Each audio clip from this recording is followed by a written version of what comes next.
ধন্যবাদ নাফিসা। আপনি যেমনটি জানাচ্ছিলেন, আসলে দিনাজপুর ৩ আসন অর্থাৎ সদর ৩ আসন থেকে এখান থেকে কিন্তু বেগম খালেদা জিয়া সাবেক প্রধানমন্ত্রী তিনি কিন্তু এখানে মনোনীত হয়েছেন এবং এখানে আমরা দেখেছি যে একেবারে সাধারণ মানুষ এবং নেতাকর্মীদের মধ্যে বেশ আলোচনার ঝড় কিন্তু উঠেছে। তারা বলছেন যে তার বোন যে ছিলেন বেগম খুরশিদ জাহান হক, তার যে উন্নয়ন সেই ধারাবাহিকতা কিন্তু তিনি রক্ষা করবেন, এমনটি কিন্তু সবাই প্রত্যাশা করছেন। তো একজন সাধারণ ভোটারদের সঙ্গে আমি এই মুহূর্তে রয়েছি, আমি একটু কথা বলবো যে আসলে আপনারা আসলে কি মনে করছেন যে এবার বেগম খালেদা জিয়া এই ৩ আসনে কিরকম উন্নয়ন করবে বা আপনাদের প্রত্যাশাটা কি? বিসমিল্লাহির রহমানির রহিম। আসলে সত্য কথা বলতে কি, এটা আমাদের ৩ আসনের জনগণের অনেক দিনের আকাঙ্ক্ষা ছিল, যেটা পূরণ হয়েছে যে ম্যাডাম দিনাজপুর ৩ সদর আসন থেকে নির্বাচন করবে। কারণ বিগত দিনে তার বড় বোন চকলেট আপা এখানে জনপ্রতিনিধি হিসেবে ছিলেন। তিনি থাকাকালীন আমাদের দিনাজপুরে অনেক উন্নয়ন হয়েছে। তিনি মৃত্যুবরণ করার পরে আমাদের দিনাজপুর গোটা বাংলাদেশের মধ্যে অবহেলিত হয়েছিল। আমরা মনে করি যে ম্যাডাম এখান থেকে নির্বাচিত হওয়ার পর আমাদের দিনাজপুরে উন্নয়নের ছোঁয়া লাগবে, এটা দিনাজপুরের সর্বস্তরের জনগণ আমরা আশা করি। এবং আমাদের একটি বলতে গেলে স্বপ্ন পূরণ হয়েছে যে ম্যাডাম আমাদের দিনাজপুর ৩ আসন থেকে নির্বাচন করার ডিসিশন নিয়েছেন। ধন্যবাদ আপনাকে। আসলে আপনি শুনছিলেন যে সাধারণ যে ভোটার আছে তাদের মধ্যেও কিন্তু একটা বেশ আশার আলো কিন্তু জাগিয়েছে, কারণ দিনাজপুর ৩ আসন কিন্তু অনেকটাই অবহেলিত। তারা মনে করছেন যে এই আসনটিতে বেগম খালেদা জিয়া যদি জয়ী হয় এবং তারা বিপুল ভোটে জয়ী করবেন এমনটাই প্রত্যাশা কিন্তু তারা করছেন। তো আমার কাছে এই দিনাজপুর ৩ আসন থেকে ছিল এই সর্বশেষ, এবং এখন চলে যাব বগুড়ায়। সেখানে রয়েছেন আমাদের সহকর্মী আব্দুস সালাম বাবু। বাবু, আপনি জানাবেন সেখানকার সাধারণ ভোটার অথবা নেতাকর্মীদের কি বলছেন? পলাশ, এই বগুড়ার মানুষ উচ্ছ্বসিত এবং গতকালই বগুড়ার শহরে যেমন মিছিল হয়েছে তেমনই গাবতলী সহ বিভিন্ন স্থানেই মিছিল করেছে বগুড়ার মানুষ।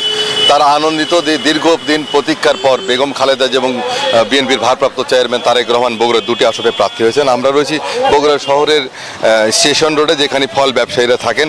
সেই সাধারণ মানুষের সাথে একটু আমরা কথা বলতে চাই। তাদের একজনের সাথে একটু কথা বলে যে আপনারা কতটা উচ্ছ্বসিত বেগম খালেদা এবং তারেক রহমান এখানে প্রার্থী হয়? ধন্যবাদ।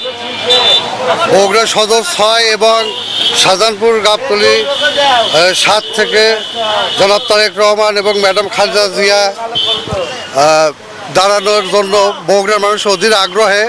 নতুন প্রজন্মের যে ভোটগুলা দেওয়ার জন্য সবাই আগ্রহী এবং বগুড়ার মানুষ ভোটের জন্য অপেক্ষা করছে কবে ভোট আসবে, এবং বিপুল ভোটে বগুড়ার মানুষ জনাব তারেক রহমান ম্যাডাম খালেদা জিয়াকে বিজয়ী করবে, এটা আমাদের আশা, আমাদের ব্যক্ত। 31 দফা বাস্তবায়নে বগুড়ার মানুষও অধিক আগ্রহী। 31 দফা বাস্তবায়ন হলে বাংলাদেশের 1 কোটি মানুষের কর্মসংস্থানের ব্যবস্থা হবে। এবং বগুড়ার মানুষ সবাই জানে যে বিএনপি মানেই বগুড়ার উন্নয়ন, বাংলাদেশের উন্নয়ন। বগুড়াতে এ পর্যন্ত যত কাজ হয়েছে সমস্ত অবদান তারেক রহমান ম্যাডাম খালেদা জিয়ার। তাই সবাই আমরা অধীর আগ্রহে আছি যে কবে ভোট আসবে, আমরা ভোট দিয়ে তাদেরকে বিপুল ভোটে বিজয়ী করবো। আরেকজনের সাথে কথা বলবো যে কতটা আনন্দিত আমরা খালেদা এবং তারেক। এরকম আনন্দিত খালেদা জিয়া আর তারেক রহমানের জন্য বগুড়া সদর থেকে আমরা সেই রকম সবাই তালি দেন, একবার সবাই তালি দেন, সবাই তালি দেন। ইনশাআল্লাহ আমরা বিপুল ভোটে ইনশাআল্লাহ তুলে দেবো। আমরা একটু আরেকজনের সাথে কথা বলবো, কতটা খুশি আপনারা? আমরা বগুড়ার ব্যাপারে, বিএনপির ব্যাপারে আমরা খুব আনন্দিত। বগুড়ার মাটি বিএনপির ঘাঁটি, এটাই আমরা চাই, এটা যেন কোনো বদনাম না হয়। বিএনপির বগুড়ার মাটি বিএনপির ঘাঁটি, এটা যেন বলবৎ থাকে।